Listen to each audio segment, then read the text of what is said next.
রাতের কলকাতার মূল আকর্ষণ ছিলেন তিনি। তার শরীরের হাতছানিতে রথী মহারথীরাও পথ হারিয়েছিলেন। পুরুষরা ব্ল্যাকে টিকিট কাটত শুধুমাত্র মিস শেফালিকে দেখবেন বলে। তাকে দেখে মুগ্ধ হয়েছিলেন উত্তম কুমার, অমিতাভ বচ্চন, সত্যজিৎ রায়ের মতো মানুষজন। তিনি ছিলেন কুইন অফ কেবারে। ৬০-এর দশকের কলকাতার রাত পরী তিনি, যার গ্ল্যামারে আড়ালে হারিয়ে গেছিল ১২ বছরের ছোট্ট আরতি দাস। ছোট্ট মেয়েটা বুঝতে পেরেছিল নাচতে নেমে ঘোমটা দেওয়া মানা। কিন্তু তারপর কি হয়েছিল তার সাথে চলুন এক স্টার কি কাহানিতে আপনাকে শোনায় মিস শেফালির গল্প।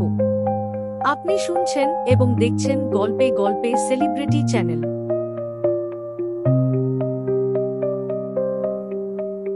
দ্বিতীয় বিশ্বযুদ্ধের পরের কথা এটা। ১৯৪৪ সেই টালমাটাল অবস্থা। নারায়ণগঞ্জের এক দরিদ্র হিন্দু পরিবারে জন্ম নিলেন আরতি দাস। ভারতের বয়স তখন ৬ মাস। উদ্বাস্তু পরিবারটি কাঁটাতার পেরিয়ে চলে আসে কলকাতায়। একটি গুদাম ঘরে ঠাসাঠাসি করে ঠাঁই হল তাদের। গয়না গাটি যা ছিল সেটা বেচে কিছুদিন চল তাদের। মা বাস ৫ বাড়িতে কাজ করতেন, বাবাও টুকিটাকি করে কাজ করতেন। আধপেটা পেটা খেয়ে অসুস্থকর পরিবেশে বড় হচ্ছিল ৫ ভাই বোন। বাবা হঠাৎ অসুস্থ পড়লেন। মায়ের একার পক্ষে ৭ জনের খাওয়ার জোগাড় করা অসম্ভব। এভাবে তো চলতে পারে না।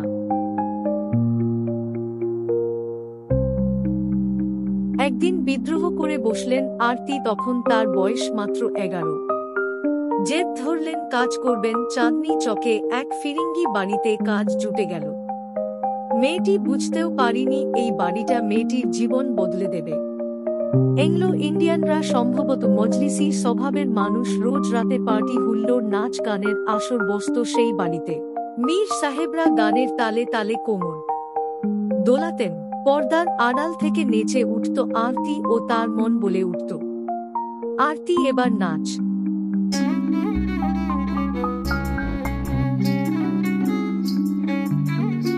নেচে ক্লান্ত হতো না কোনদিন। একদিন এক সাহেবের চোখে পড়ল আরতি।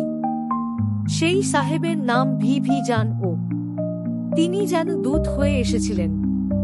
মুগ্ধ হলে আরতির নাচ দেখে তিনি মেয়েটিকে নিয়ে গেলেন। ফিরপট তখন কলকাতার সবচেয়ে দামি হোটেল। রাত হলেই শহরের সবচেয়ে বড় নামিদামি বাবুরা এখানে ভিড় জমান।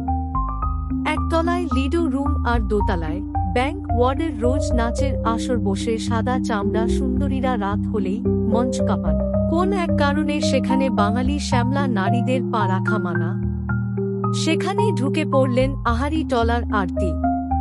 নিতান্তই নিম্নবিত্ত উদ্বাস্তু পরিবারের অশিক্ষিত মেয়ে। তবে তিনি দাদা আমি বাঁচতে চেয়েছিলাম বলে হাহাকার করেননি এবং বাঁচার তাগিদেই নিজের পথ তৈরি করে নিয়েছিলেন তিনি। নিয়ম ভেঙেই রেকর্ড তৈরি করেছিলেন তিনি। প্রথমবার ট্রায়ালের পর ফিরপোর্ট কর্মকর্তারা কাজে নিয়ে নিয়েছিল আরতিকে। গাবর সাহেব বলেছিলেন, you are like a little flower. ছোট্ট আরতির নাম বদলে গেল মিস শেফালিতে। বিলাসবহুল বাড়ি আর মাসিক ৭০০ টাকা বেতন। ৫০-এর দশকের ৭০০ টাকা মানে আজকের দিনের কত নিজেই হিসাব করে দেখুন। ছোট্ট মেয়েটি দেখল এই টাকায় তার বাবা মা ভাই বোনেরা বাঁচতে পারবে। একবারও ভাবল না সমাজে তার স্থান হবে। শুরু হলো কাবারের ডান্সার মিস শেফালির জীবন। বারে নাচতে গেলে লাইসেন্স লাগবে। ছোট্ট শেফালি গেলেন কলকাতা পুলিশের সদর দপ্তরে। পুলিশ অফিসার অবাক হয়ে জিজ্ঞাসা করলেন, বাঙালি মেয়ে হয়ে হোটেলে নাচবে? ১২ ফার বয়স। মেয়েটার জবাব ছিল, কেন আপনি আমারে খাওয়াইবেন, রাখবেন আপনার বাড়িতে, তাহলে আমি নাচুম না? জি হইয়া থাকুম না, মেয়ে হইয়া রাখতে হইবে। তাহলে আমি হোটেলে নাচব না। অনাথ হয়ে লাইসেন্স বের করে আনলেন। কিন্তু খালি লাইসেন্স পেলেই তো হবে না ফার। ফারপোর্ট হোটেলে ধনীদের আনাগোনা। তাদের খুশি করতে গেলে ট্রেনিং নিতে হবে। প্রথম দিন যে পোশাক দেওয়া হয়েছিল সেটি দেখে কেঁদে ফেলেছিলেন। কিছুটা কিছু না পড়ার মতোই। এতটা খোলামেলা পরে সবার সামনে যেতে হবে, কিন্তু সেটাই ছিল প্রথম আর শেষ কান্না। নাচতে যখন এসেছেন তখন লজ্জা কি? কেন চলস্টার টুইস্ট বেলি ড্যান্সে তুখোড় হয়ে উঠলেন। তার শরীরের হিল দোল যে কোন পুরুষের শরীর গরম করে দিত। যথেষ্ট। সেই সাথেই ইংরেজির তালিম নিতে শুরু করলেন, সেই সাথে সাহেবী আদবকায়দা সবিতেই তিনি চস্ত। মিস শেফালি যতই পরিণতি হতে থাকল ততই মরতে থাকল উদ্বস্ত আরতি দাস। প্রথম দিনই ফ্লোর কপালেন তিনি। মিউজিক শেষ হতেই হাততালিতে ফেটে পড়েছিল লেডো রুম। সবাই অবাক হয়ে দেখেছিল কিশোরী মেয়েটিকে। প্রথম কোন বাঙালি মেয়ে ক্যাভেরাতে নাচছে। তিনি যদি কেবেরা ডান্স নিয়ে থাকতেন তাহলে এত কিছু বলার দরকার ছিল না। 5-0-6-0 এর দশকে বহু রথী মহারথীরা তার গুলির মুগ্ধ হয়েছেন। উত্তম কুমার, সুচিত্রা সেন, সত্যজিৎ রায়ের মতো বড় মানুষদের প্রিয় পাত্রী হয়ে উঠেছিলেন তিনি। হোটেলের ডান্স ফ্লোর যাত্রা এবং বড় পর্দাতেও অভিনয় করেছেন তিনি। উত্তম কুমারের সাথে কত গল্প লেখা আছে তার আত্মজীবনী সন্ধ্যা রাতের শেফালিতে। ফির পর পিছন ফিরে তাকাতে হয়নি কোন দিনই থাকে। অভিনয় গ্রাউন্ডেও 17 বছর ধরে রাজত্ব করেছিলেন। সেখানে তার নিজস্ব সুইট অবধি ছিল। সার্কাস এভিনিউতে একটি বিলাসবহুল ফ্ল্যাটও কিনেছিলেন তিনি। 60-এর দশকে তার মাসিক আয় ছিল 2,000 টাকা। পশ্চিমবঙ্গে এই টাকা আজও অনেকের কাছে স্বপ্ন। আলোর ফোয়ারা মাতাল করা সুর মদের ফোয়ারার মাঝে কলকাতা কাঁপাতেন তিনি। ধীরে ধীরে হয়ে উঠলে ক্যাবেরা কুইন। সেই সাথে হারতে লাগলেন মান সম্মান, স্বীকৃতি বা ড্যান্সারদের রূপ যৌবন দেখে তৃপ্তি মেটানো যায় কিন্তু সম্মান তো দেওয়া যায় না। এরকম একটা সময় কাবারি দেখতে এসেছিলেন মহানায়ক। চোখের সামনে উত্তম কুমার, একবার বাজিয়ে দেখবেন নাকি? সেদিন থেকেই শুরু মিস শেফালি এবং উত্তম কুমারের বন্ধুত্ব। দুজনেই দুজনের ঘরের লোক হয়ে উঠেছিলেন। তাদের ঘনিষ্ঠতা দেখে ইন্ডাস্ট্রিতে কানাভুসি শুরু হয়ে যায়। কেউ বলে সম্পর্ক ছিল অনেক গভীর, আবার কেউ বলে দাদা বোনের সম্পর্ক ছিল। ঠিক কি আমরা জানি না, কিন্তু শেফালির আত্মজীবনীতে উত্তম কুমারকে নিয়ে অনেক কিছু লেখা আছে। সুচিত্রা সেনের সাথে প্রথম দেখা তার একটি পার্লারে। শেফালি পার্লারে বসেছিল, হঠাৎ করে পেছন থেকে কে যেন কাঁধে হাত দিল। তিনি তো রেগে আগুন, কার সাহস মিস শেফালি গায়ে হাত দেয়। পিছন ফিরে দেখেন এ তো মহানায়িকা, মিটিমিটি চোখে হাসছেন তিনি। শেফালি নিজের চোখকেই বিশ্বাস করতে পারেনি সেদিন। সেই থেকে দুজনের বন্ধুত্ব। সমাজের চোখে একজন সম্মানীয় নারী আর একজন নষ্ট মেয়ে, কিন্তু তাদের মধ্যে বিভেদ কোনদিনই ছিল না। পার্লারে বসে যখন গল্প করতেন তখন মনে হতো দুই সখীর কতদিনের আলাপ। এরকমই মধুর সম্পর্ক ছিল সত্যজিৎ রায়ের সাথে। সমাজের চোখে তখন তিনি দেহ প্রসারী, কিন্তু সত্যজিৎ রায় তার মধ্যেই এ আর্টিস্টকে খুঁজে পেয়েছিলেন। প্রতিদ্বন্দ্বী সিনেমায় একটি কাস্টে কাজ করালেন শেফালিকে। বাংলার দর্শক ভাবতে পারেননি একটি কাবাডি ডান্সার বাংলার সিনেমায় উঠে আসবেন।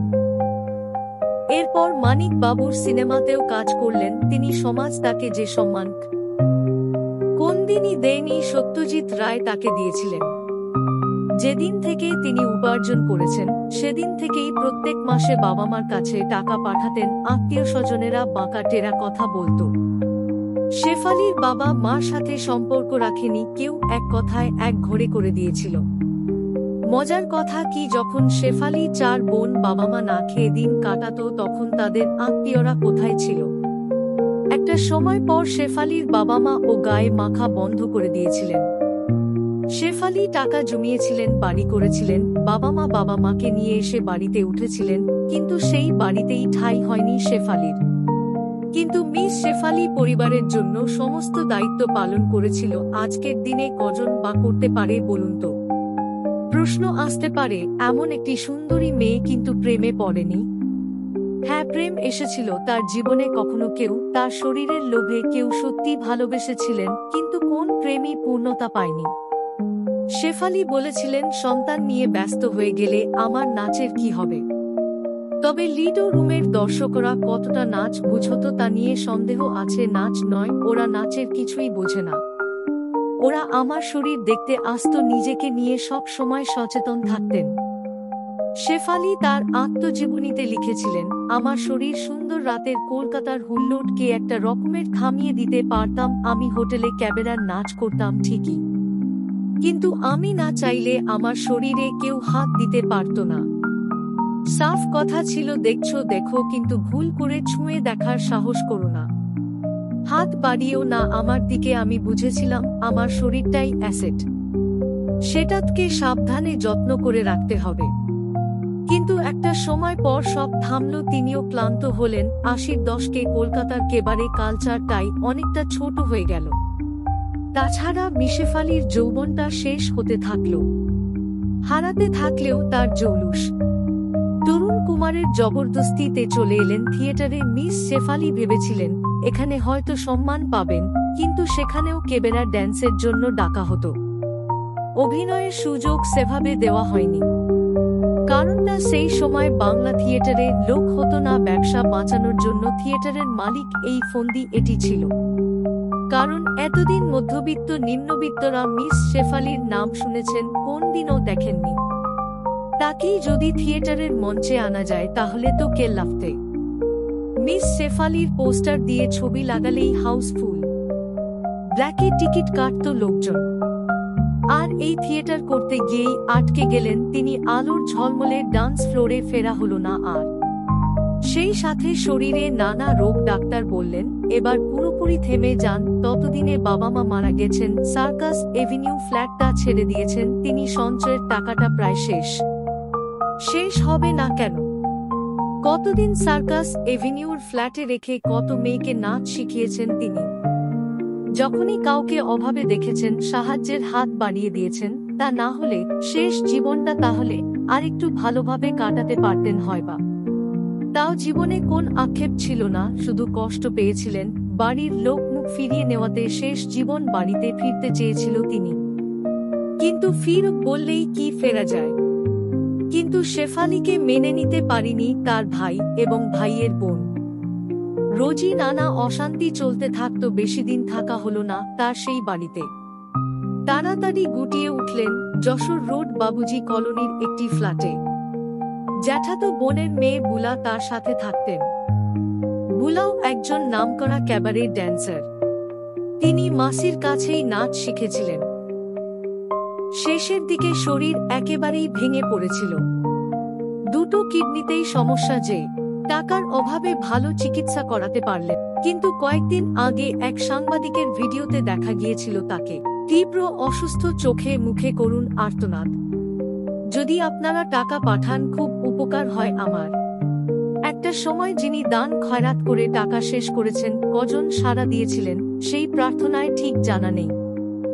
যে রোগে ভুগতে ভুগতে 2020 সালের 6ই ফেব্রুয়ারি মৃত্যু হয় কলকাতার রাতপরীর। তার মৃত্যুর পর 4টে বছর কেটে গেছে। আজও তাকে নিয়ে আলোচনা হলে উঠে আসে গ্ল্যামার জৌলুস এর কথা। সমাজ তাকে শিল্পীর মর্যাদা দিতে এখনো রাজি নয়। অনেকেই তো ক্যাবারে ডান্সার কে বৈশ্যাবৃত্তির সাথে তুলনা করে। কিন্তু মানুষ ভেবে দেখে না কোন প্রস্তুতিতে গেলে এরকম মরিয়া হতে পারে। ডান্সারের আড়ালে 12 বছরের মেয়ে আরতির পেটের খিদে তারা ভুলে যায় লাজ লজ্জা করে। শুধু বাবা মার চিন্তায় এই পথে এসেছিল। তারপর মেয়েটার ঘরে ফেরা হলো না, সমাজ তাকে স্বীকৃতি দিল না। কিন্তু সত্যিই তিনি ইতিহাস করে গেছেন। সাহিত্যিক শঙ্কর তো বলে দিয়েছেন, মিস শেফালি এই যুগের নটি বিনোদিনী।